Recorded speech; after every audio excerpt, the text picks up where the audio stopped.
Kylian Mbappe could have never played football if he grew up in the U.S., in my opinion. Being from the States, you have to learn how things are over there because MLS is much different than the Premier League, and you're almost stepping into a different realm. With the 2026 World Cup coming here and a new generation of fans start to become to discover the game, there's no telling where the game's going to be 10, 15, 20 years. One game changed my life, and that's all it ever takes. Today on the show, we have a former semi-pro soccer player, who has an impressive resume from top to bottom. Since his career, he has gone on to found a company and is now the founder and CEO, One Soccer Nation. We'll talk all about it. He has interviewed hundreds of players, staff, personnel, you name it, anyone that's kind of living and breathing the American pro soccer scene. And he's written a book. We are going to talk about that as well. I Want to Become a Professional Soccer Player. You can find it today on Amazon. I have Kareem Rae here with me on Box to Box to chat all things Kareem Rae. Kareem, how are you, man?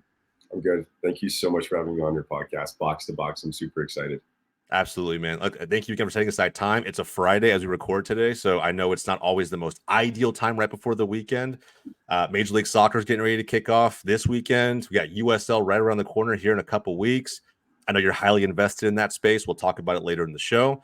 But look, man, I'm excited to help tell some of your story. We got a little bit of time here today to do so, and let's kick it off with the question that we always ask here on Box to Box.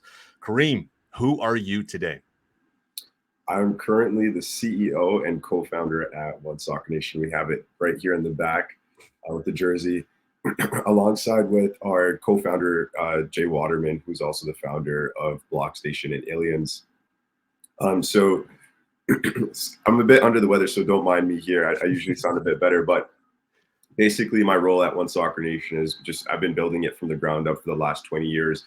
It started off as a podcast where you mentioned interviewing everyone from on the field to off the field, front office, players. I've interviewed 100 professional soccer players that play in the MLS, USL Championship, USL 1, NISA, and all around the world. And even coaches. The last, strength and conditioning coach that I recently just had on yesterday was from, Croatia, but went out to Saudi Arabia and, was sharing his experience out there. So I interview everyone in the beautiful game to get different perspectives, learn different things. So podcasting has enabled me to network worldwide, especially with the technologies that we have today, like Zoom. Such an amazing opportunity, and then also be able to share these stories with people in the world and in the beautiful game. I think provides value within the space and provide different perspectives.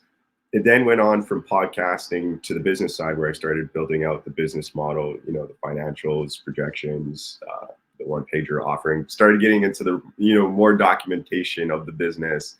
And learning about raising capital. So that's where we're at now, is raising capital to launch a pro team. And the 30 to 60 second pitch, our goal at One Soccer Nation is to give unknown superstars the chance to go pro.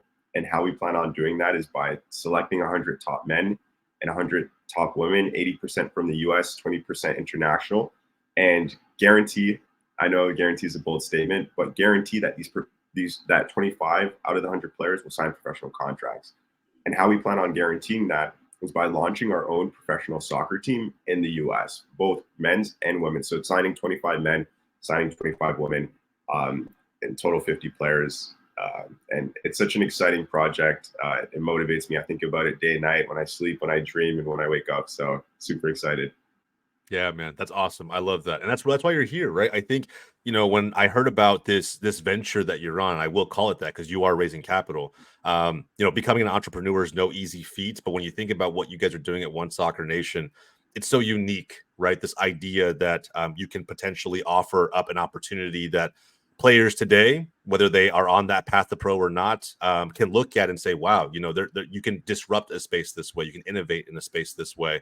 And it is possible to, build a following around that, which you're doing with One Soccer Nation today. So I commend you, my man. I definitely want to get to that part of your journey. I think we definitely should dive into it in a very deep way. But before we get there, right, the reason that you're launching this company, this venture, and on this mission to make pro soccer a little more accessible, is you were on that path yourself, right? You've done it. You have 20 years of experience that spans not just only across North America, but has taken you overseas to Europe as well. I think it's a story that others need to have more insight into. I think you have a ton of value in your head that you can just share with, our audiences. And again, some of our audience is aspiring to potentially make it to pro one day. And I feel like your story can help them on that front, whether it's realistic for them or not. Right. So let's start from the beginning. For me, that's where all of the magic really kind of happens, right? The motivation to play, to put yourself through all of the work that you're about to put yourself through. In the earliest days, I mean, I have to imagine, you weren't born and immediately thinking about soccer. What's the earliest memory you have of this game? When did it all really kind of start clicking for you? Yeah, I would say it was around the age of 4. Started watching my cousin Kareem Rae play soccer. She was amazing. She was a striker, goal scorer. I went to a few of her games, and then my aunt asked me, like, Kareem, what sport do I want to play? And I said soccer. I think it was really because my cousin, she really influenced me there, and they put me in house league. From there, I was in house league for a year or two. Got in, then moved on to rep, and then I was in rep for a few years. So I got that grassroots experience, and all the way to academy. And then from at the age of 18, that's where I got my second opportunity to go down to England. I was down there for 6 weeks. Almost got picked up by Reading FC. That didn't fully go through. 2019, I had the opportunity to go to France. I was in France for 3 months, a longer time period, working towards a student visa at the time, which is not the right visa that you want to get if you want to get paid for what you love to do. Obviously, didn't have the right information at that time. And then, 2020, COVID happened. I was staying healthy, prepared, mentally strong, fit, touching the ball still. And it's such a cool story. I'll share here quickly. In 2020 and 2021 was, a group of us guys, we'd get together at a field at a time that you're not supposed to get together. They're saying, everyone keep away, don't touch each other. And the game brought us together. We're out there playing, having fun. And then, at this time, it was pretty weird. They had securities driving around fields and stuff like that. They had come kick us off the field. Obviously, we're on certain turf, some good turf fields that we're not supposed to be on, private property. And we'd get kicked off, and we'd just be like, all right, what's the next field we're going to? And we'd switch fields 2-3 times until we could just finish a game. And then I kind of reflected on that, and I was like, wow, the game's very powerful, because during a time we're not supposed to be touching each other, sweating around each other, getting together, we're doing that because of the game. We love the game. So that really showed me how powerful it was. And then, 2021, an opportunity came. I connected with Enoch Shomi on LinkedIn, which is a great tool to network. And he's a former professional soccer player down in England. He used to play for Leeds United. So that's Enoch Shomi. Big, tall, black guy, bald, I think 6+ feet, striker, goal scorer, lefty. He's down in Florida, Naples now, with Naples United FC in the NPSL league, and doing some other cool stuff down there in the soccer space. So, we connected. I had him on the podcast. I learned so much. I was like, wow, things that I never knew, obviously, because I've never experienced those things that he has. And, he shared the opportunity to come down to Naples. And I said, I love Florida. We got a family house down in West Palm Beach. And I said, we could figure some stuff out to get down there. So getting into the details here. So he sent me over a letter just showing interest that Naples is interested in having us there just for flight purposes, to get over there for traveling. I got down there, landed in West Palm Beach, got the car, drove all the way down from the west, from the east side all the way to the west side, Florida, to West Palm Beach to Naples, which was like a 2-3 hour drive. And then I was living on a farm for about 6 months, playing with Naples United FC in the NPSL league. So that was such an amazing experience. And at Paradise Coast, amazing facilities, amazing fields, brand new. USL just recently announced a professional team in Naples now. So it was obviously a great venue to launch a professional team there, right? So it was a pre-existing stadium. And then with saying that, my experience playing wise, a lot of the players that were there, because the owners were from South America, a lot of the players were from South America, amazing talent. And then obviously me being an outsider and the team kind of being already put together, obviously I had to, build those relationships, improve myself. So obviously, they're like, who are you? So obviously you got to go in strong and play and prove yourself. And that's exactly what I did. And it was such an amazing experience, because I got this in France training every single day and playing games, you get into a mind program that you never experience if you're in Canada. That's where I grew up playing, or I would assume US is the same, but that was my first taste, was really France. And I was like, whoa, like when I'm after the game or practice, I'm thinking about, things that I could do better, and so on and so forth. But I'm always getting that touch, that play in, which is really key. Back in Canada, for example, you're playing 3 times a week and then a game. France, we're going 4 or 5 times, recovery, playing games and stuff like that. So Naples was the same. We're constantly training, recovering, working out, playing games, and it was amazing. Yeah, I love that, man. There's a lot to unpack there, by the way. So I'll kind of start from some of the things you first mentioned. I feel like we brushed it over a little, and I wanted to see if we can go a little bit deeper on it, because I think there's so many paths to picking up soccer, picking up really any sport in America, because you have so many options, right? The beautiful game globally. I mean, this is broadly, like I think you said it before, and other shows that you've done. It's it is the most popular game globally on a broad level. But when you think about the nuances of America, there's so many options, so many more mainstream options available, and frankly, they're just more accessible at times. You said you watched your cousin play soccer, and that's kind of what did it for you. But I'm just really curious, like, did that enable you to kind of pick it up and play right away? Were there other examples that you could point to, I guess, outside of family, that you were like, hey, I want to start getting better and honing my craft that way, or I want to start, kind of picking things up and taking things a little more seriously. I think as someone who's gone through the process also as a player in this country, it's sometimes difficult, I think, to know where to go, especially if your parents haven't forged the path for you. So I'm just curious. So, I mean, did you play other sports? Was there anything else on your mind when you discovered soccer? And how did you get to a point where you're on this now path to pro, right? You were able to, fast forward from discovering it at a young age to, moving to Naples, right? To pick it up with the NPSL. But there's that gap in between that I'd like to really address. What was some of that, like your playing journey as far as grassroots were considered? Yeah, for sure. It was, only my cousin. She really inspired me. And then from there, I just followed in her footsteps.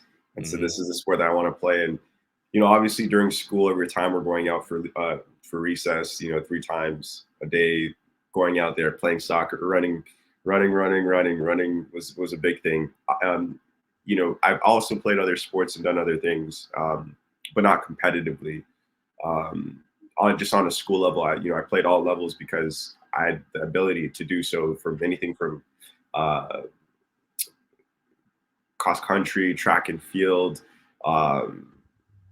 basketball to volleyball, swimming, just You were an athlete. You were an athlete. Yeah, all sports. I just really enjoyed, using my body in different ways.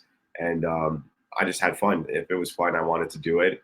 Even gaming, I was into the games after school and stuff like that, playing games. Now esports is a big thing, live streaming. I would just say that was that. Yeah. Yeah, I love that, man. And again, to me, it's important because I think there's so many guests that we've had on in the past. And I would say even just like people that I know where soccer wasn't the primary sport from the beginning. They played all kinds of sports like you did, just having fun with it. And at some cases, especially like myself, I didn't even start taking soccer seriously until I was, I don't know, 13, 14 years old, like really starting to dedicate time to just training and getting better.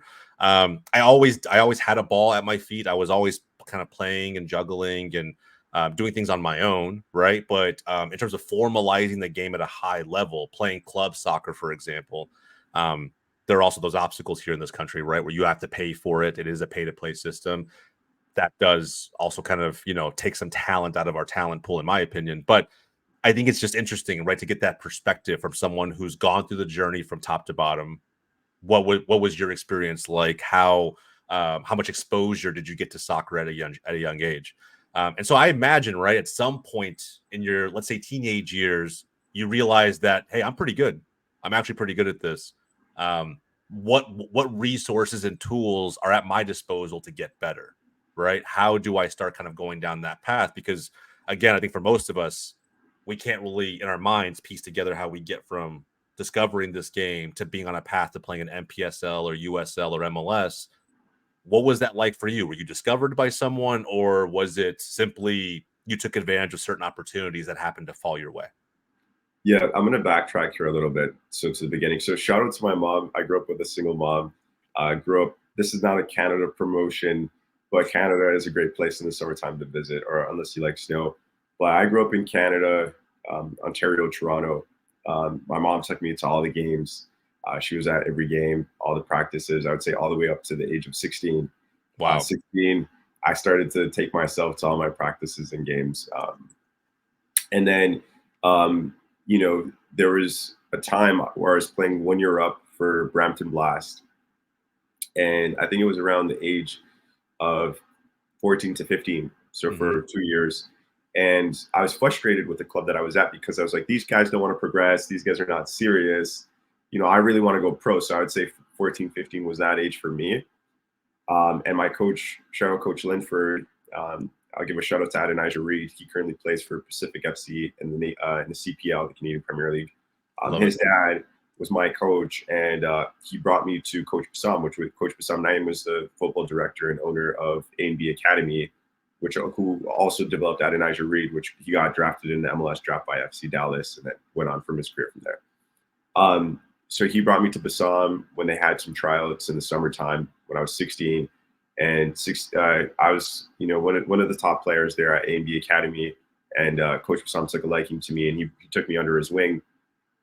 So I was one of those guys that, you know, he provided an opportunity. He said, hey, like, you know, it's a pay-to-pay system here in Canada too, just like the US. And he, you know, blessed me with that opportunity to play at his club. And, you know, me and my mom are very grateful. So I don't think if it wasn't for him, I don't know if I'd still be playing or this company would have started. So it's you know, shout out to Coach Bassam. And he knows that I tell him thanks all the time when we talk.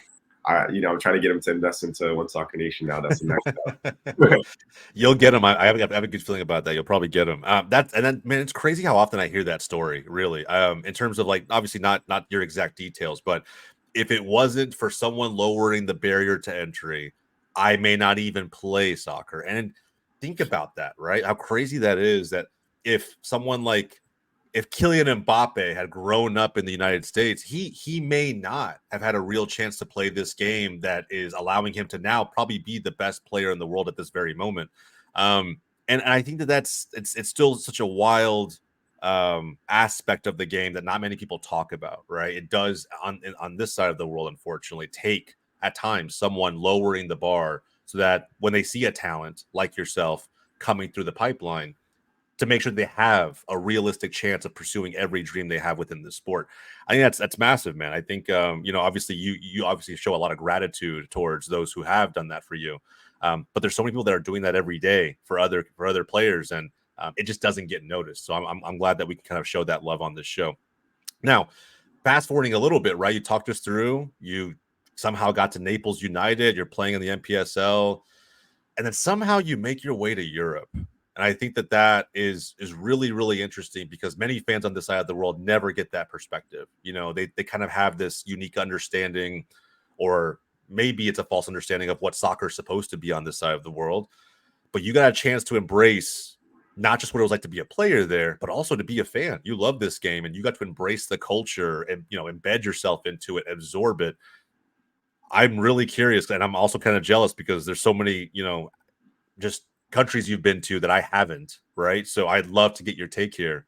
You land in France, you're trying to get your visa issues worked out. You're there for a little while. What do? You know, where do you go? What's it like being, you know, a North American on that side of the world trying to embrace this game that everybody's so passionate about over there? Yeah, so if you love soccer or football, if you're not in Europe, anywhere you are around the world, and if you have the opportunity to go to Europe, go. You know, that was I've been to a Toronto FC game in the MLS, you know, back in 2013, let's say around there. And there's no experience of watching Everton versus Arsenal. They're in a I don't know what the number is, 20,000 plus seated stadium. You know, every time the ball came to our side, we're standing up, sitting down, standing up, sitting down, you know, standing up for 15, 20 minutes. The game's 2-2, it's close. So in Europe, they really, England speaking, they really breathe, eat, and sleep football. And to experience that before the game, they're talking about it, they're drinking, fans got their jerseys on. We go watch the game, we're eating, we're watching the game, enjoying it. And after the game, we're talking about it. Like, they really breathe, eat, sleep it. That the game was really built around in those countries, or in that country, was built around the game. So, and the way it's structured, supported, and all that stuff, it's just a really great program, a strong programming. I've been watching a lot of documentaries from, Sunderland Till I Die to, David Beckham to, Welcome to Wrexham. And I think it was Sunderland Till I Die where I got to kind of see like the bad side to the game as well. There's yin and the yang to everything in life. So, but, keep it positive. The game is powerful. And, it's the soccer, football, it's the most watched sport in the world. 2 billion plus fans worldwide watch the World Cup. So, yeah. It's crazy. I hear you. I've heard you talk about that game that you went to, right? You mentioned Arsenal versus Everton. I've heard you say on other podcasts that was the first game you got a chance to go to in Merseyside at the Everton Stadium. And I think it's, by the way, I mean, you talk about, OGs of the Premier League and, one of the founding fathers, if you will, of that league and how big it's become. Everton is one of those OG clubs, right? They've been around forever. Avoided relegation all along the way, at least in recent times, which has been fantastic for them and their fan base. But I think if you could describe the biggest difference between that experience versus attending a Toronto FC match in Canada, what would you say the biggest difference really is? Energy. Those guys really, in England, those guys bleed it. I think Canada's getting there. I don't know if Canadians are just too soft, if we're just too nice people, but they don't got the energy just like in England. In England, people will fight you for their team. I don't think Toronto's like that yet. But I hear you. No, I don't think it's just Toronto, man. I think it's Major League Soccer as a whole. I mean, don't get me wrong, there's some fan bases. I'm sure LAFC fans will hear this and say, "Whoa, we're different." But I think it really depends on what market you're in. But I feel like when you say energy, I almost know. I don't know exactly what you're talking about because I haven't been there, but I kind of have a sense of what you're feeling just by all the content I've consumed, the fan friends that I've made who come from abroad to America, and have conveyed that exact same message, right? Like the constant, like you mentioned before, the constant sitting down, standing up, or just standing for 90 minutes, depending on how big the game really is. The energy is just different, and it bleeds into everyday culture, right? Like the fact that like I could see and it just kind of goes against what I think some of the norms are here in America, but like being able to see a group of like female friends out at a pub talking about the game, right? And just as invested into it as any diehard sports fan base you would see here in America. It's crazy, right? It goes against some of the norms that we've known on this side of the world for such a long time that I wholeheartedly agree with you. I think if anybody gets the chance to go, we should go. We all should experience that. And so being there, right, at this time, you're going to watch games, you're embedding yourself in the culture, but then you get tripped up by these visa issues. And I'm almost when I've seen you tell this story, I'm almost asking myself as I'm watching along, was there not someone there to really kind of guide you to an extent? Do players not get that when they make the move overseas, or who was kind of in your corner helping you along the way as you were trying to get acclimated to culture in Europe? Yeah, I actually really appreciate that question. So honestly, there wasn't really anyone that was guiding me through the process. It was kind of there's this opportunity here, go see what you could do, and figure it out. So I'd say the bare minimum was there in regards to guidance, but I wish it was fully there. So Yeah. Again, going back to England with Reading FC, that opportunity came. I don't even know why that didn't fully go through, but from what I understand, when I talked about that opportunity with the person that gave it to me, they basically just said, hey, if you're as good as a player over there, they don't want to do all that paperwork, spend all that money on you, unless you're Messi. Okay. in France, again, in regards to like student visa, work visa, I want to get paid. I don't want to do a student visa. And I was told about the student visa process. Actually, I was told about both, but not like, maybe I didn't understand it. Maybe that's my fault. Sure. And then the last opportunity for me was Florida Naples. So I was playing at Naples United FC in the NPSL. Coach at the time was Matt Poland, who's the coach of the Chicago team, and that was in Nisa. I don't know what league they're in now. Matt Poland's the head coach of that team. Sure. At that time, he was transitioning from Naples to that team, to the Chicago team in Nisa when they were currently in Nisa. And he showed me the opportunity, said, hey, check out the website, there's open trial. And I said, okay, great. He has some influence there because he's the assistant coach. These guys are getting paid. I go on the website, I look only green card holders and US passport holders. So, this is one of the biggest things I talk about is if you're a player going international, you got to know what you're getting yourself into. And I would say most of these players don't. They don't know that they need a visa. And if they don't have the guidance, just like I didn't have the guidance, they're not going to know. They're going to come across this issue and face it head on. And that's what's your percentage of success there? It's not sounding too good already. So if you don't know what you're getting yourself involved in, it's not good. So 3 things that I say that players come across, okay, is immigration, political, financial. A player going pro is basically a top quality player getting scouted by a team. That team takes care of all expenses, period. That's it. A player does not need to invest their own dollars to get these opportunities to go from Canada to the US. I mean, my experience was a bit different because, again, growing up in Canada, just like how you mentioned Kylian Mbappe, this is a good point I want to bring up. I grew up in Canada. It's not a soccer culture over here. Not yet. It's still growing. I'm a 2000 baby, so I'm currently 23, turning 24 this year. The first professional league was launched in 2019. I was 19 at the time. I had a choice to go to France or go to the CPL. I chose France because the system's already set up there. 2019 CPL starts, and it's been up for an hour in 2024. So we're looking at 5 years, 5 plus years. So I didn't have a professional league to look up to say, hey, I'm going to go pro in my backyard. I'm going to try to work towards that. No, it was only Toronto FC. You got Vancouver if you want to try go over there for the academy when that started up, which was I think around the age of 13, so 2013, 2014. I'm not too sure of the exact dates, but I was always looking at the outside. Now it's different for guys growing up that are younger. They could be like, oh, I'm in Canada. I'm going to work towards the CPL. Great, that's amazing. Shout out to the individuals that put the CPL together because I know that was a lot of hard work, a lot of capital, and I'm very appreciative of that league. Now, in regards to if we look at the American landscape, it's a bit better. You have the opportunity now. Talking in this time frame, you got the MLS, USL Championship, USL One, NISA, maybe MLS Next Pro. So that's 5 leagues I just mentioned that are professional, sanctioned by US. I got the chance to look at the numbers this time. So it's about around 119 teams, professional teams, and the CPL is only 8 teams to go pro. Which is I don't know, dude. Let's just do let's do 8 times 30. What's that? Let's do 8 times 25.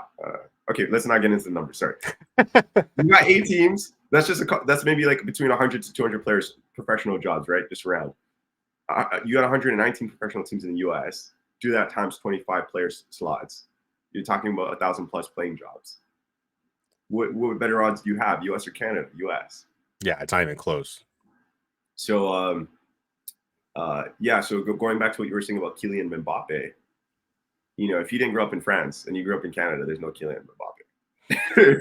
It's crazy. I know, man. It's not even, and you're mentioning resources, and opportunity, accessibility to a professional system. Yeah, in Canada, that's it's significantly behind the US. And I think even the US, there might actually even be slightly more clubs, just because of how US sanctioning technically works. But it's like I think lower league soccer, it puts it like somewhere close to 150. But at the end of the day, no matter what, all that does is further reinforce your point, right? That there's significantly less opportunity in Canada, which I think, and that answers a question I was going to ask was, I mean, if it's a risk either way, right? Like I guess what would the harm be in staying in Canada? But I think if you're an ambitious person and you want to be able to understand what your limits really are, you bet on yourself, right? You take the move. You move to another part of the world that you don't really understand, where you know the game is at its height, and you test yourself. You bet on yourself against the competition. And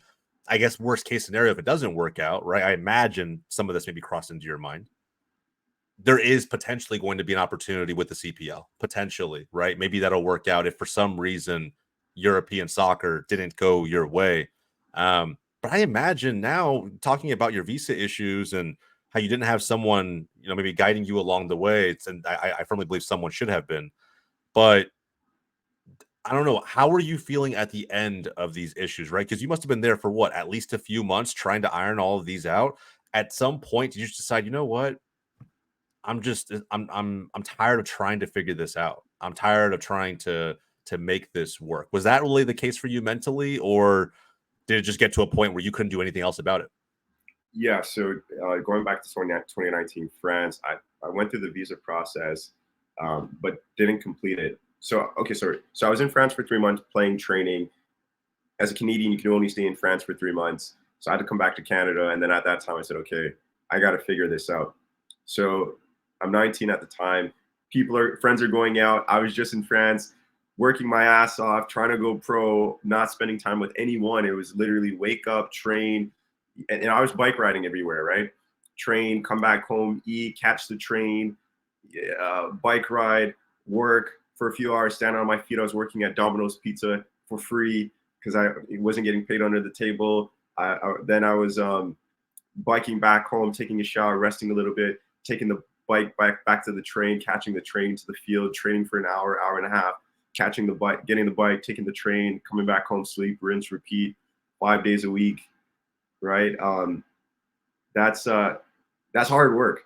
And, Very hard work. Paying for rent, paying for food, those things add up. So 3 months as a Canadian, could only stay there, had to come back to Canada. Now going through the visa process, 19, I'm like, I haven't seen friends, haven't went out. Everyone's going to the club.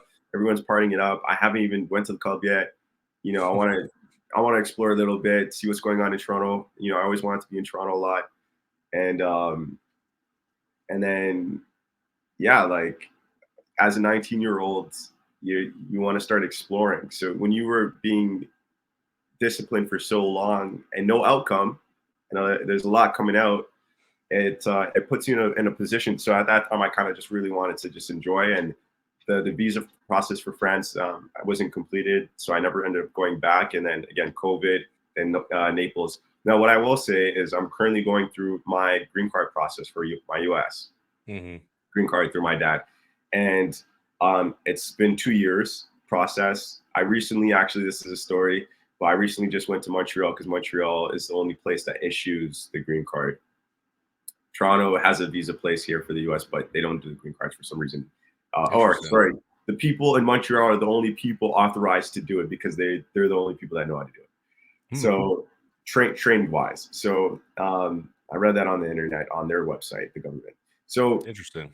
So 2-year process, going out, getting all the documents, filling out all the paperwork, doing this, doing that, paying these fees on the US government. The US government's slow. Anything to do with government anywhere is slow. And then I go for the final process, which is the interview. There's 12 steps. I go for the interview in Montreal. This is just a story. I wasn't planning on sharing this, but everything's going smooth. Everything looks good. You're good to go. I spoke to 2 people. One was the guy. Everything's good. I sit down, wait 20, 30 minutes. Then I speak to a woman.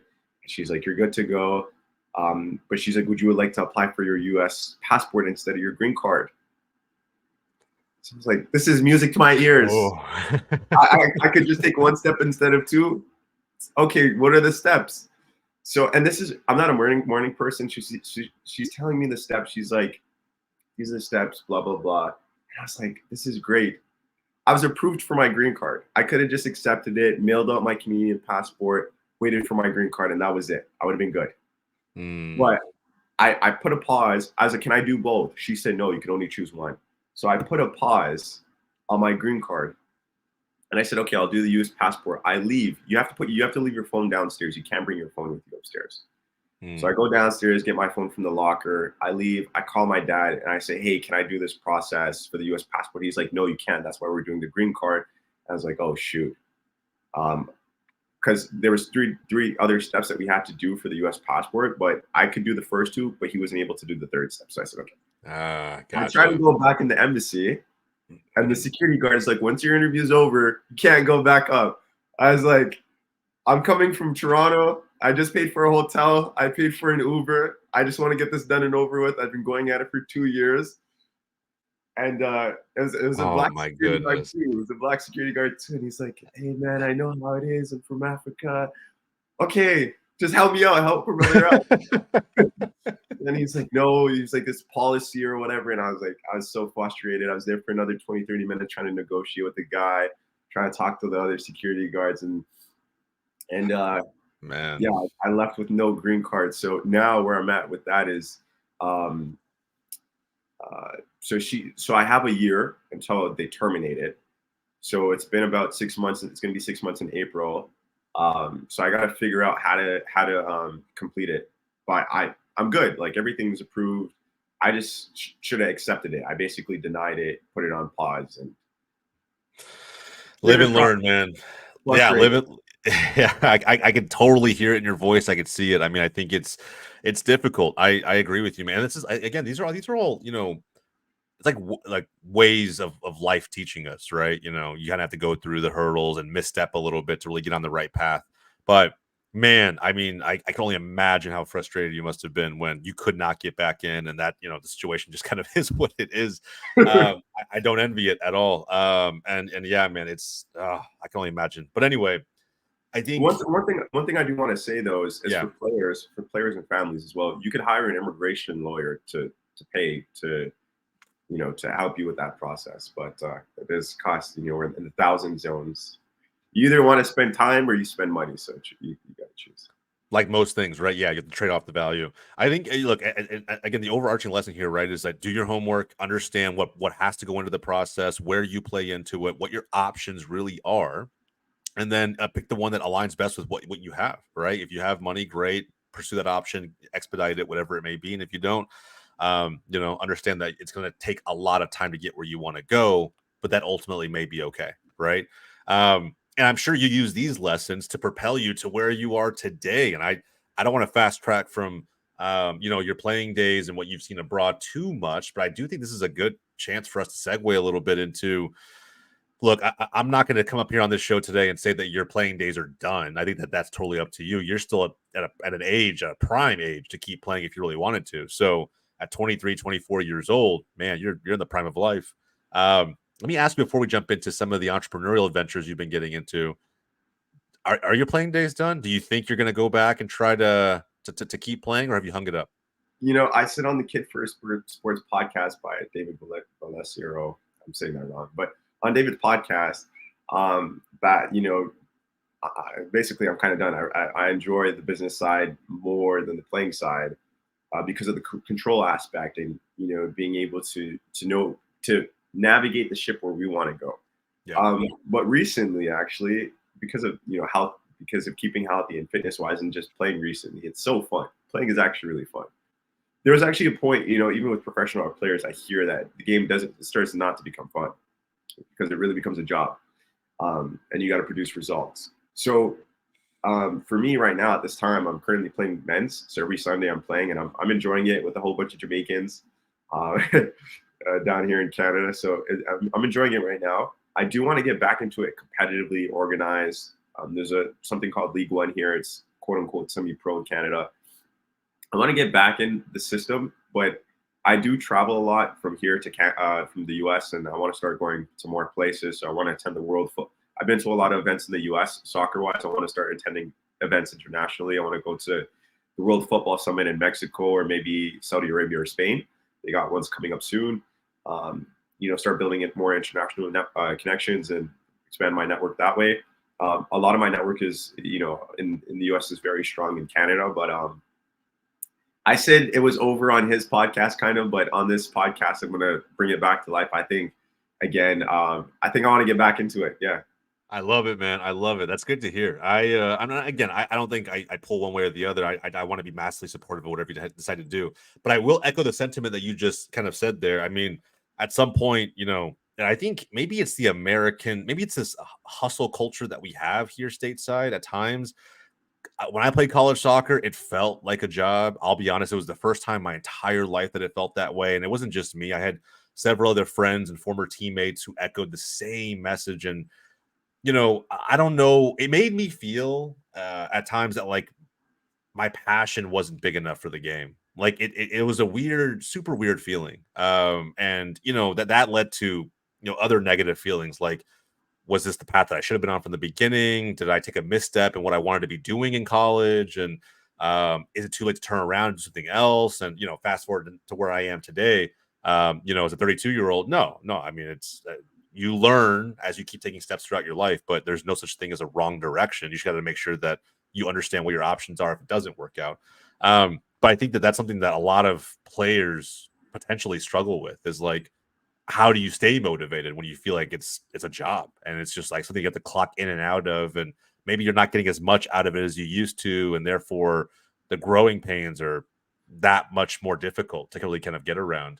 I don't know if that's ever something you've experienced in your playing career, but I have to imagine you've experienced it in your entrepreneurial career. I have to imagine that's happened, right? Where you just felt like, I don't really know what I'm doing. Is this the right path? I think being an entrepreneur, as someone who's done this for a decade now, I feel like I feel like being an entrepreneur could actually even be more difficult than trying to go professional as an athlete. I think it's a very lonely journey. You really don't have many friends who understand what you're going through mentally, physically, the ambitions that you have, the mission that you're on. It's seldomly a road taken with others. You kind of have to take it on your own. I love to better understand at such a young age. And I feel like, as someone who's almost a decade younger than me, I applaud, I commend the fact that you're willing to kind of put yourself out there and go on this entrepreneurial journey, and bring others with you. I think that's fantastic. But talk me through the thought process of wanting to do it, because it's such an intimidating thought for most of us out there, right? To leave the comfort and the security blanket that is a normal 9 to 5 job, or just kind of living a standard day-to-day life that most people live on this side of the world. What made you want to take the leap as someone who already has taken a bit of a leap on the soccer side of things? I love that question, but I want to touch on something that you said. So in regards to experiencing getting paid to play, and that feeling like a job, that is your job, as a player, right? I didn't get to really fully experience that to the full extent of that, right? At the semi-pro level. But what's even worse than that is working and not getting paid for it. That's even worse. So I would say that. With saying that, in regards to your question, as you said, entrepreneurship is hard. It's extremely hard. So I love this question because I was just interviewing Andy Salandhi yesterday from Tie-Dye Nation, and he was talking about owning multiple businesses. And I was like, multiple businesses? Because I'm so stuck on one company right now, building this one up, and he's like talking about multiple businesses. I was like, why 9 to 5? Why are you putting yourself to one salary? Multiple businesses. I was like, ooh, it's a good point right there. So, this is what I would say. Sports wasn't really a lot of people around me. Entrepreneurship, a lot of people, my aunt, my dad, my uncles, a lot of family are entrepreneurs around me. So that's what kind of made that transition a bit smoother. That it's still a bumpy road to get there, right? Because not everyone in the family is an entrepreneur. So yeah, it's definitely a hard path to trail. Yep. As you know, and what I would say is having a great mentors. So shout out Jay Waterman and the amazing people around me supporting me. Shout out my advisory board. Shout out my family. I want to, we have an amazing team that are with One Soccer Nation day in, day out.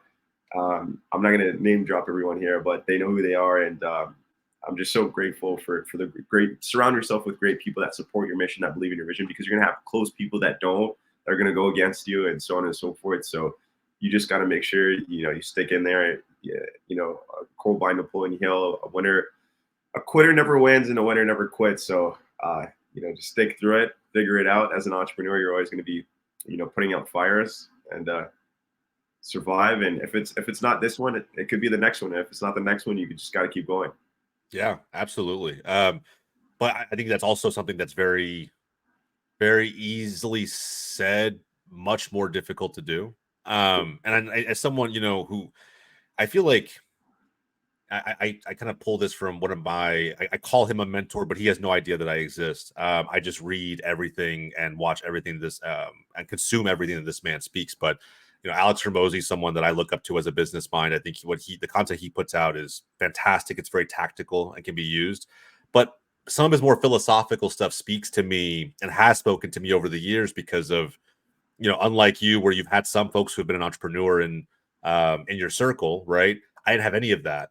And so I imagine, and the reason I'm bringing this up is because I think there's a commonality here between my journey and yours, is that when I try to get my family to understand what it is that I'm trying to build with GOLZtv or any other venture I've started in my career, there's always kind of a smile and a nod, right? But they don't understand.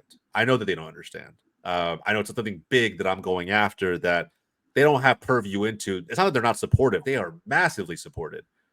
But they want me to succeed regardless of what my venture is, because they're family, right? And they choose to embrace me that way.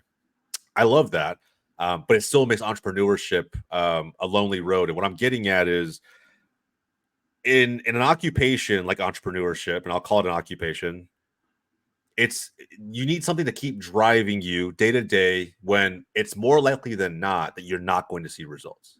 You're just not going to see results day in and day out, right? And you have to still be consistent with the work that you're putting in, with the little things that are going to make you successful. And it's not too different from soccer, right? Like, anyone who plays this game at a high level will tell you team trainings is not where you get better, it's where you put it all together. You get better by playing on your own at home, grabbing a ball and just like practicing your touches and your weight of your passing and your juggling for hours on end, right? Like, that's where you get better. You put it all together in a team training session. But from an entrepreneur's perspective, there is no playbook. You could do it however you want to, but just understand that you're not going to get results. And I imagine when you thought of One Soccer Nation, and we'll talk about, I definitely want you to highlight kind of at a high level what this company is, what is it intended to do, who's it going to benefit. But from your perspective as the founder, as a co-founder, what drives you every day to keep going out there and talking to investors, to keep developing the mission, to figure out how you're going to bring the entertainment side of your company to play? Like, there's a lot. You're going after something very, very big, and I applaud you for it. But I also am very, very curious just to dive into your mind of what drives you when, on those days where you're just, you're not going to see the results that you're looking for, but you keep going anyway. Yeah, the word that just kept pounding my head right now was delayed gratification. Entrepreneurship, delayed gratification. Mm-hmm. Working a 9 to 5, you're going to get that paycheck. You're going to get addicted to that paycheck. That's going to put a roof over your head real quick. Besides that, this is the first time. This is the other thing I was pounding my head. I was thinking about. This is the first time I'm going to say it. I want to become a billionaire. And I want to help a lot of people. So One Soccer Nation is that vehicle to, again, working towards launching a professional soccer team, building a 5,000 plus seated stadium in a community, soccer brings people together, bringing community together. The opportunity that soccer is creating in the U.S. right now to do, building soccer as the anchor, stadium, building other real estate around it. That's what investors are really focusing on now. In these projects, we're talking about condos, business offices, residential, hotels, restaurants, retail, parking. The opportunity for that is in soccer now. That's a really big thing in soccer investments, is the real estate aspect of it. Then you got player transfers can range anywhere from $100,000 to $100 million plus. That opportunity is growing more so in the U.S. Um, you know, and all the different revenue streams that come from that. But your question is, what the goal is big. What motivates me was the question. Yeah, just like your delayed gratification, right? You know as well as I do, day in and day out, you're not going to see the wins, quote unquote, that others in a very kind of safe 9 to 5 would see. But I think this space needs people like us, right? Yeah, Disruptors or innovators who are going to really push the envelope with their mission to grow the game. But how do you keep doing that when this is a pretty isolated journey, and you're not going to see those wins every day, but the consistent work has to be there. What's driving it? Is it OSN's mission? Is it you wanting to, just help as many soccer players along the way as possible? Is it deeper than that? That's the insights I'm looking for. got it. So in regards to me wanting to make a lot of money, the way I think about doing that is helping a lot of people. So this what we're working towards will do that. The plan that we have to create 50 playing jobs, 10 that will create 10 coaching jobs, 5 on the men, 5 on the women. Construction jobs, if we're building a brand new stadium, 100 plus construction jobs. The economic value that it'll create for that city, tax dollars, so on and so forth. Changing players' lives. Bringing the community together, making memories. So those things in the future, I foresee now. I dream about it now. I talk about it daily. That motivates me. So even if there isn't a win, that's a win. What we're working towards is a win alone. But the things that I'm already doing now also are wins to me. Interviewing, sharing another person's story, learning, sharing that with the world, distributing it on YouTube, on all our different social media platforms, reaching hundreds and thousands of people. People providing that value. Whether I've really moved from a place, I think for a year now plus, it's not about me, it's about everyone. I think that's the most powerful transition. One of the most powerful transitions for me, is it's about us. So I'll shout out Bob Marley because I seen the Bob Marley movie yesterday. Is Rastafari people say I and I. It's one love, one we're all one. So. Yeah. And it's again, if it's a number thing, it's a number thing. Numbers don't lie. So if I was able to sell a book to 1 million people for $1, that's $1 million. So again, it's all for me. It's all about providing value, honesty, trust, transparency, and I think the reason why I've been able to get so far is because of the authenticity, the vision, the goal. The transparency, all those things, the trust, the love is, the passion, it's real. So, I'm really big on energy myself, spiritually, and, frequencies. So, I always look into there's semen retention, there's the Mike Tysons that talk about that, and athletes that talk about keeping your energy in, different sounds, how they affect the body, and we have electricity in our body, so on and so forth, the foods that we're putting in our body. So for me, I heard this one time, and it was like authenticity, besides everything else, authenticity is like the strongest vibration frequency that you could be at, regardless of everything else. So I think that's what's been really carrying me throughout this journey, and being able to connect with all these different people. Again, I've done 250 podcasts.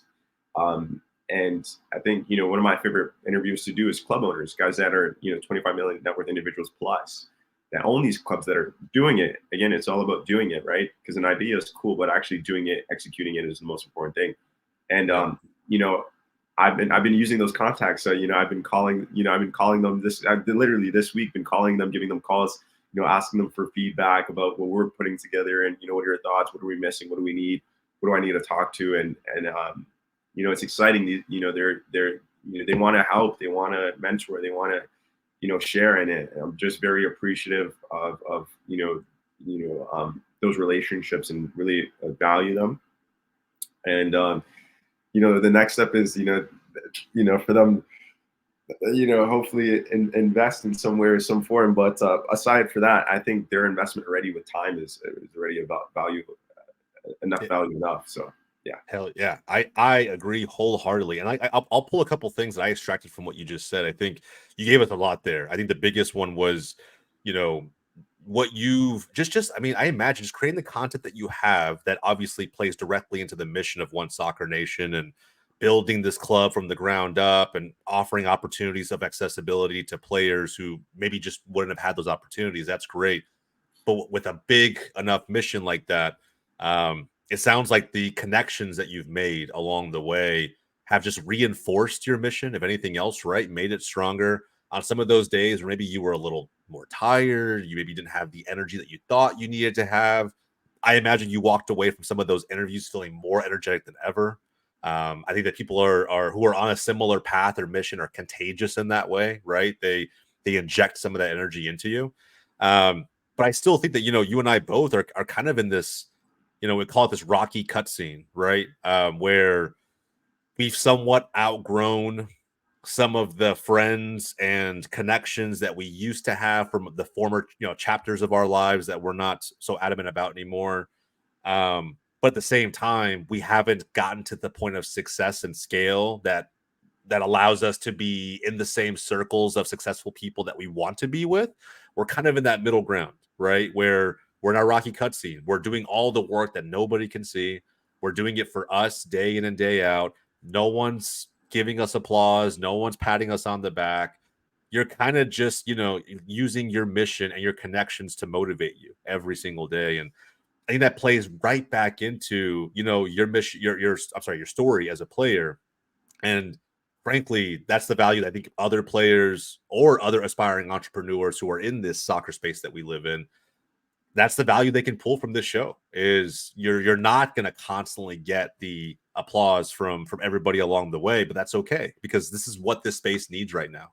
They need more innovators like us to grow this sport to its height on this side of the world that you and I both know it can become, because we've been exposed to what it is elsewhere, right? So I love that, man. I think your story is fantastic. I applaud you and commend you so much for the the ledge that you're kind of walking out on with One Soccer Nation. And on top of all of this, man, at 18, 19 years old, you wrote a book. You wrote a book, and I can't think of what I was doing at 18 or 19 years old. It wasn't writing a book, I'll tell you that. I was probably just focused on playing more than anything else. But you wrote a guide for how young players can approach the idea of being on a path to pro, and just some of the intangibles at a high level that you need to have if you ever want to entertain that idea realistically one day. Right? It's on Amazon today. I actually picked it up myself. I was checking it out before we recorded our show today. And I think it's really interesting. I don't want to dive into any specifics. I don't want to tease the book too much. I think if you're listening to this and you want to check it out, by all means, go for it. It is literally I Want to Become a Professional Soccer Player by Kareem Rae on Amazon. Go check that out. But Kareem, it's such a random. I mean, I think if you were already building One Soccer Nation and you'd done these hundreds of interviews and then you decide to write a book at that point, it kind of would click and make sense. But I feel like you were doing this, you did this well before the entrepreneurial journey actually even got wheels under it, right? Just walk us through that, the why, and kind of what went into that process of writing a book as a teenager. Yeah, so you're absolutely right. Like, I probably did one or two interviews before writing the book, but I've spoken to a lot of people internationally, and then obviously my experiences. You are 100% right. If I write a book now, it's completely different. We could, incorporate people that are doing it, player-wise, coaches, scouts, and it could be extremely valuable now. But again, yeah, writing it at 18, the story, actually, before I dive into the story, I wanted to just touch on to a point what you were saying in before you segued it into the book, was that, yes, those people, giving that energy, that time does boost us and move us towards that goal. And the podcast is to the point where, before it used to be me doing a lot of reaching out. Now there's a lot of intros. There's a lot of people reaching out to us now, especially like players now email on Soccer Nation is, hey, can you give me an opportunity, sending out CVs, stuff like that are happening now, which is really cool to see, so that's exciting. And the key thing I really want to hone in here is that the dollar is important. Getting the capital is really important. That's what enables us to move forward and to do the things that we need to do. So, you know, we could discuss that later on. But in regards to the book, you know, I've mentioned him a few times already. He's also the co-founder of Jay Waterman. Huge shout out to Jay. You know, I tell him all the time, and I say it in all different podcasts. I appreciate him all the time. The time that he's taken and the knowledge and information that he shared with me has been extremely valuable. The book, so one day I used to work at his office and down in Toronto in the financial district area, and he's like, you know, Kareem, you want to go pro? And I was like, of course I do. You know, of course I want to go pro. You know, that's the goal. He's like, do you know how to go pro? And I was like, no. So he's like, how are you gonna go pro? I was like, you're right. Like, I need to figure this out. Like, I actually don't know. Like, I'm just playing. I'm literally just playing. Again, that support system of, you know, people guiding me in that regards, there wasn't anyone. I had the support, obviously, right?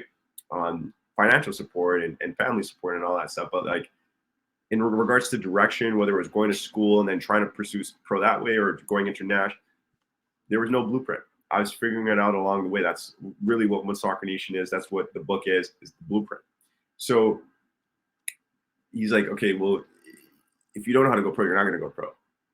And I was like, yeah, you're right. I'm kind of like hoping, wishing, dreaming. That's not a plan. And, you know, kind of thinking that, you know, you hear people say, you never know who's watching you. It's true. But come on, let's be real. Let's have a plan. So, you know, he's like, you should write a book. And I was like, at 18, I was like, I could write a book. Like, what? You know, like, who am I?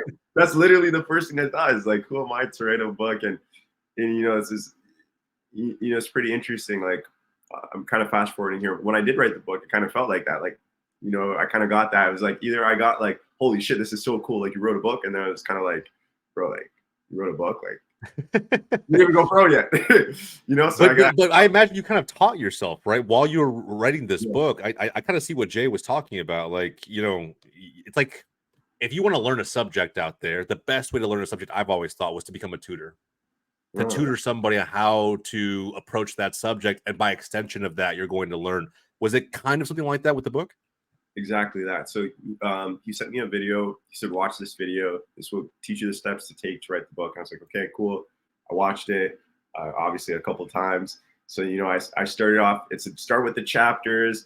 You know, what do you want to talk about? I wrote the chapters. This is what I want to talk about. Then I got the context from my experience, started writing it out, you know, put some information that I, you know, in regards to conversations, to videos, to research, you know, started adding stuff in there. And then once I got the content, it was a whole process, but, you know, I'd go in there, change it, add, edit, change, continue through that process. And then after I got the content, I got the chapters, the content, then I was like, okay, I need a front cover, got a designer on Fiverr.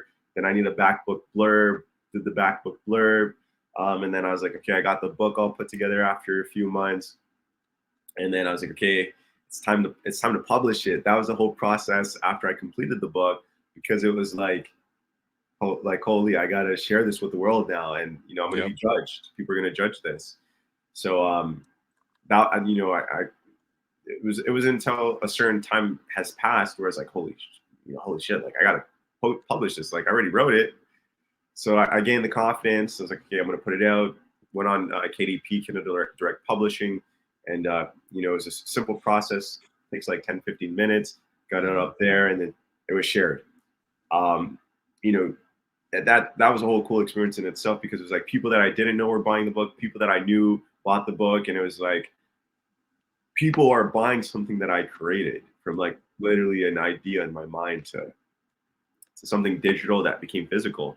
And that really powered me up. And I think that was a very powerful experience that Jay put me through. And the key thing that when I look back at that is like, again, I was like 18, 19. And like to do something like that, again, without the full credentials of like signing pro, it's like, it's a really uphill battle from there. And then I started selling online through ClickFunnels and started doing some cool stuff, selling digital products, physical products. And it was a really cool experience.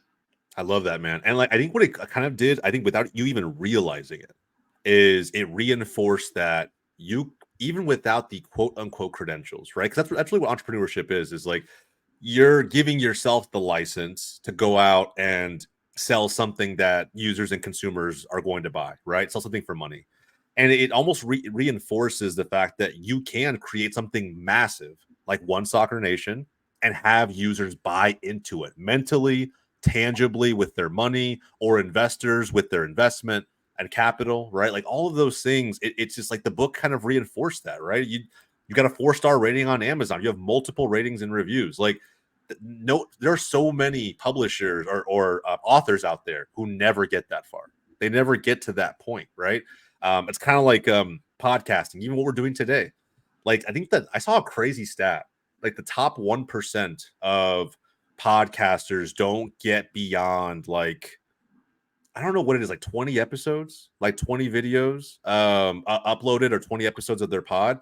And it's like, if you're beyond that point in your show, you are already one of the top like 1% or 2% of all podcasters globally, because you were just consistent enough to stick with it, right? And that's kind of some of the value that I really want to be able to uncover with a show like this, is that your story is massively translatable to anybody else out there who is maybe hearing this and had an idea, but they never had the courage to move forward with it, never had the courage to like say, you know what, I'm not gonna worry about the judgment that comes along with this. I think it's good, and if it's not, I'll get feedback to make it better. And that's again, I can't give you enough flowers, man. I think that's awesome. And it's led you to now being on this journey, right? And this is kind of how I wanted to kind of bring the whole episode to a culmination point, which is launching a pro soccer club from scratch. Could only imagine the Herculean task that must feel like on a day-to-day basis, right? Because you know better than almost anybody, like the various components that are at play while you're trying to get other external stakeholders invested into the dream that you have.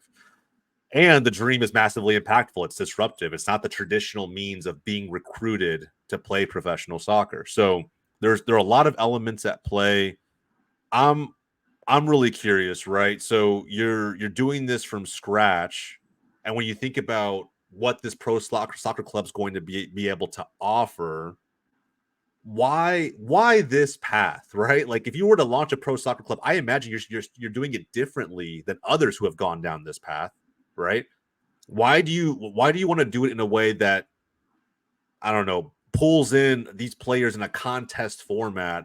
What is the entertainment side of One Soccer Nation going to do for these players? And how are the investors that are coming into this going to really benefit from it, right? I mean, I'm just kind of curious, because I think that a lot of our audience may have a similar dream.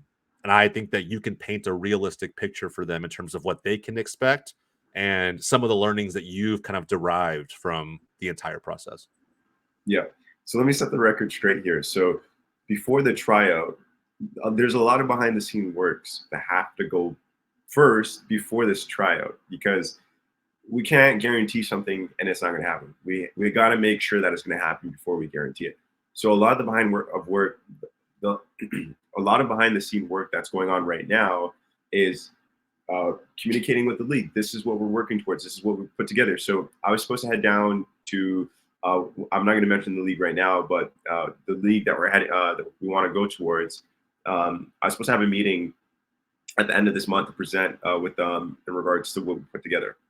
That meeting got pushed back to April. So we got good feedback. They're super excited. They appreciate the works that I put together, put in so far. And one of the things I got feedback from was like, if it's not all about the money, because you got to have an owner that's gonna be in it and stay in it for a long period of time. It's not all about the money. You got to have someone there on the ground, day in, day out. So that's really important. So again, that's why they really appreciate it. We're doing both. I'm also going to bring the capital to the table too, right? So, but I'm not that individual. There's a certain criteria that you got to meet to be in the league, which is, I'm not sure if I should get into all the numbers. It's a 25 million net worth individual that's willing to own 35% of the club. Mm-hmm. And then the rest of the ownership structure can be, for example, 10% ownership from fans, the rest from an SPV or VC fund, And yeah, so I imagine you're building out like kind of what that's going to look like, right? If fans do want to get involved, I'm sure there's going to be an avenue for that and things like that.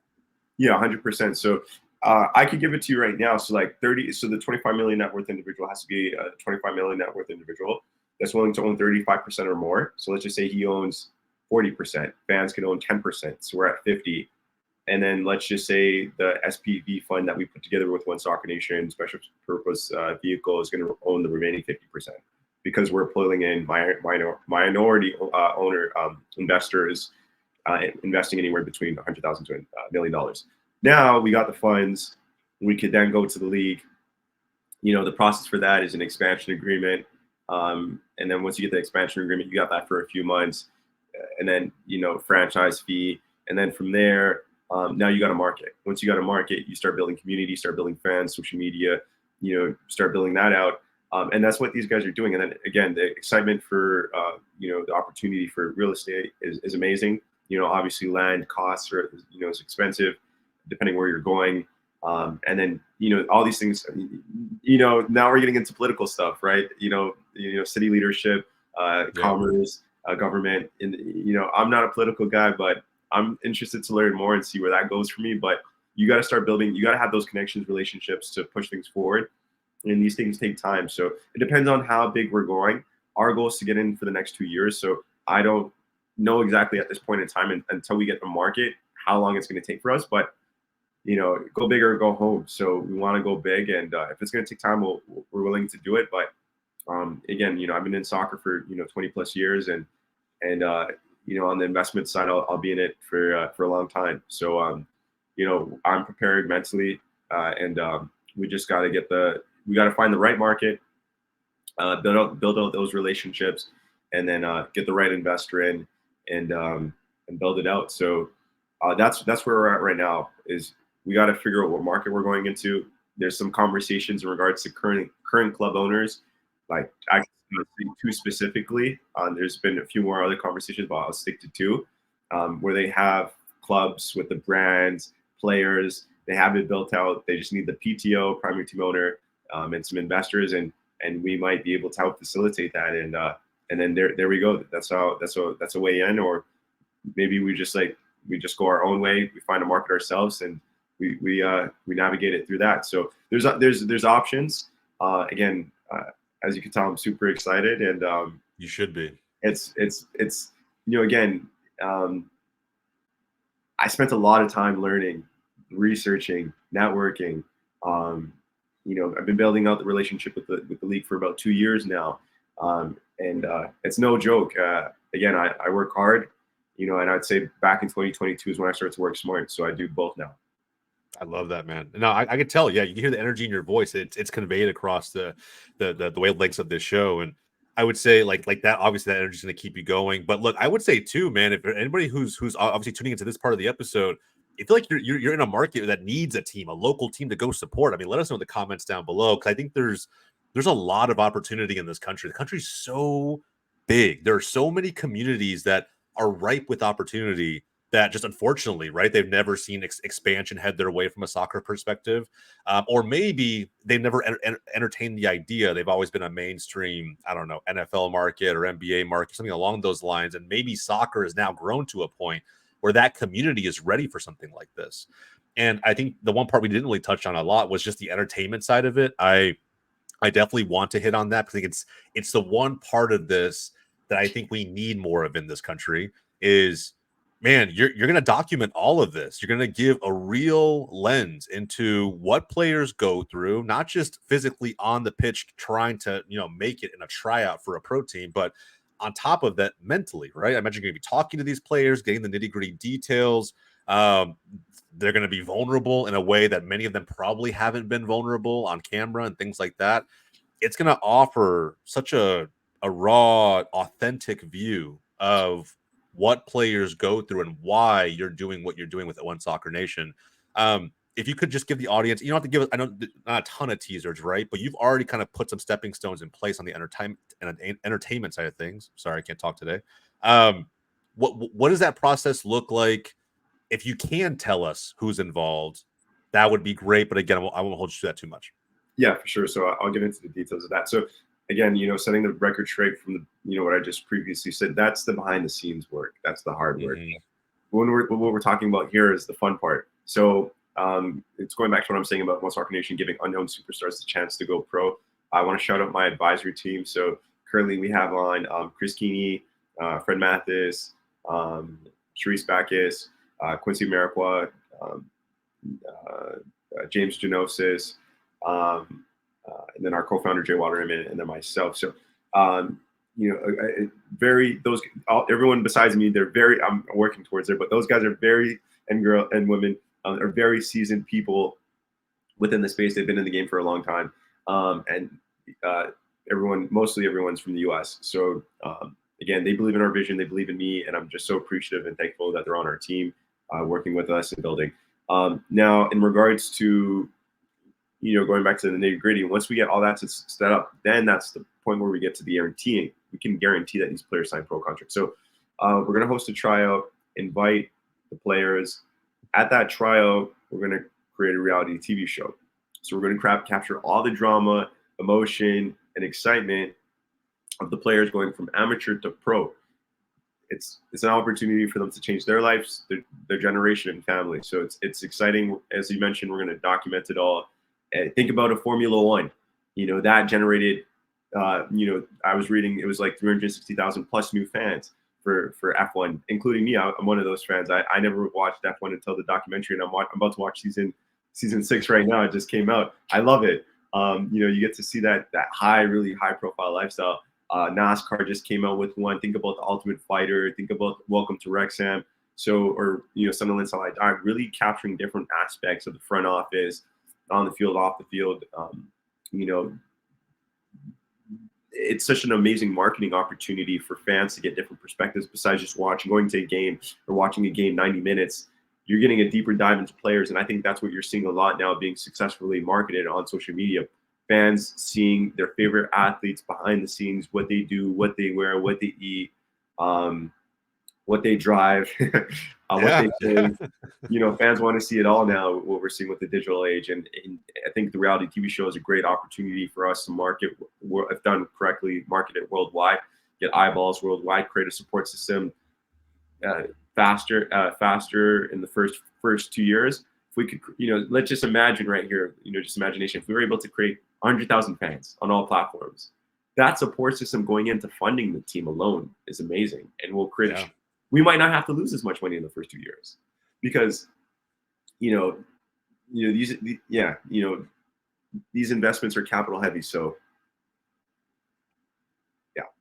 yeah, no, I agree with you. I agree with you wholeheartedly. I think a couple more examples, and I think you're 100% right about just not the digital age that we live in, that stuff too, of course, but just this trend that we're seeing right now. You reference all these examples of behind the scenes content that are working really well, but I will also echo that like there are some teams that are doing it right. Like even in USL, there's undrafted series by Indy 11 that seems to be working really well, and they've actually gotten some local adoption and support for that. It's actually being broadcasted on normally televised programming in the Indianapolis area every Thursday night, which is awesome, and they're reaching thousands of households there.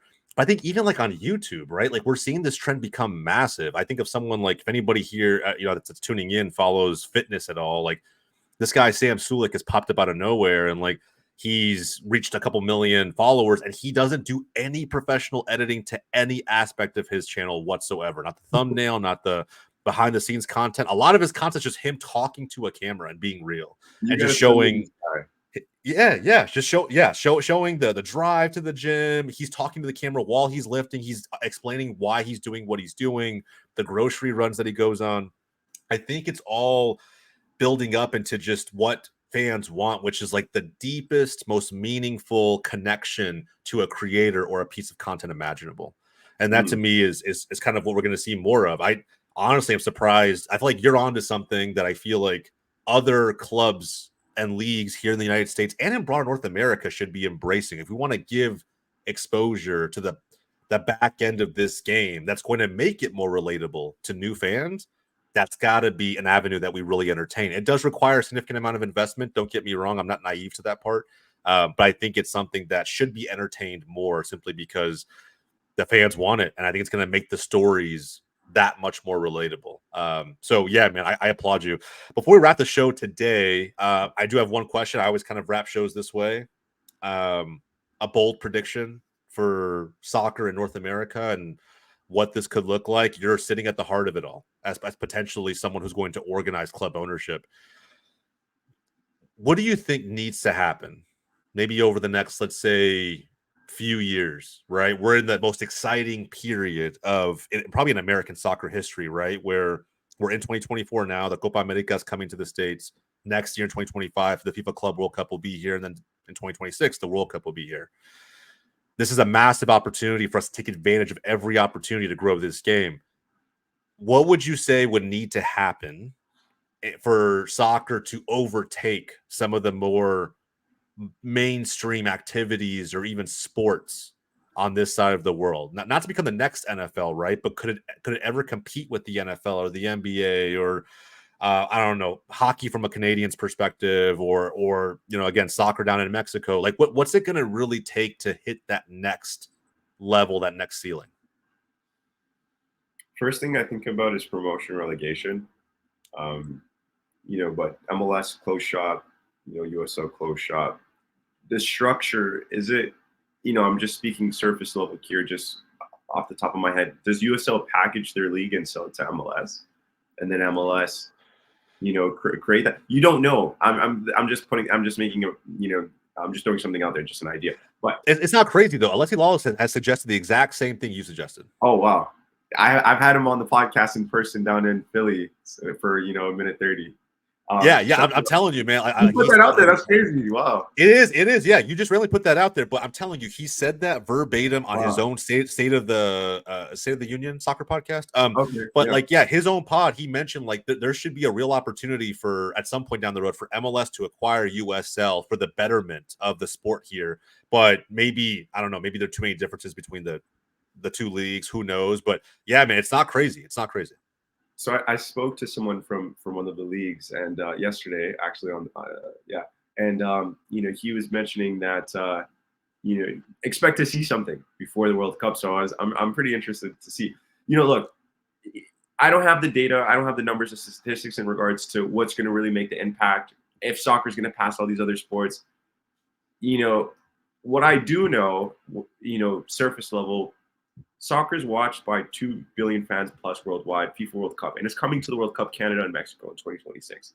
Let's see what happens. We got 2 years. It's the biggest sport in the world. Come on, we got to pass the other sports in the US. We have to. That's the only thing that makes sense to me. But obviously, money doesn't lie. Numbers don't lie. There's a lot of money in the NFL, but I think we could pass these two other sports though. Yeah, I think it's interesting, man. I think time will tell. I agree, right? We have 2 years to make good use of every opportunity that we possibly can to grow this game. And of course, having the greatest player of all time in a league that's stateside or North American side doesn't hurt, right? It doesn't hurt. And you use that chess piece to bring in as much talent to reinforce the leagues as best as you possibly can. And of course, to market soccer on this side of the world as much as you possibly can worldwide, so that it is taken that much more seriously when we do get to those massive tournaments, more specifically the 2026 Men's World Cup. I don't know, man. It's kind of crazy. Everybody has a different answer, but the minute you said, potentially something going on between USL and MLS, I mean, you're not the first person who has said that. I think that's something that fans should be paying attention to, especially considering that USL has recently opened up the opportunity. I'm not saying it's going to happen, but the opportunity for Pro Rel to enter that league, and there'll be votes on it. They'll figure it out. But I think if it does, if that ends up becoming a test, and we see some traction with that, and it starts to maybe pick up with fans and more markets get involved, I think it becomes then very, very interesting for MLS and forcing them to decide what they do with technically their competition, right? Whether or not they make them an offer or try to just compete with them outright. I guess we'll see. But look, Kareem, we've been here for almost 90 minutes, man. I can't thank you enough for being on the show today. I think your story is one to point at and say, look, there is no right or wrong way to go about this. Your journey is not linear. There's a million different paths you can take to get to where you want to go, specifically if it's going down the path to pro, or in my opinion, solely in my opinion, more impressively, the entrepreneurship route that actively disrupts the space and hopefully grows it to where we all feel it can ultimately grow. Can't give you enough flowers, man. Before we go, though, I want to give you an opportunity to shout out anything you're working on. I got a feeling that's going to be One Soccer Nation, but I definitely wanted to give you the floor. Yeah, guys, just, if you want, check out One Soccer Nation.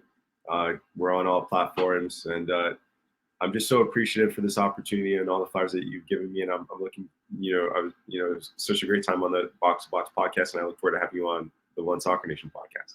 Hell yeah, that's coming soon, man. I can't wait. These collabs are awesome.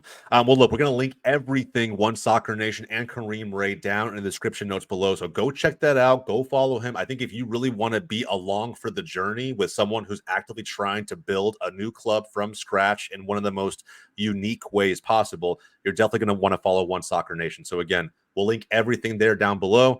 And that's it for today's episode. Again, Kareem, thank you so much. And if you've tuned into this far into the episode, please like the video, subscribe to the channel. And from everybody here at Box to Box and GOLZtv, my name's Jose. That's Kareem. We'll catch you guys next time. Thank you.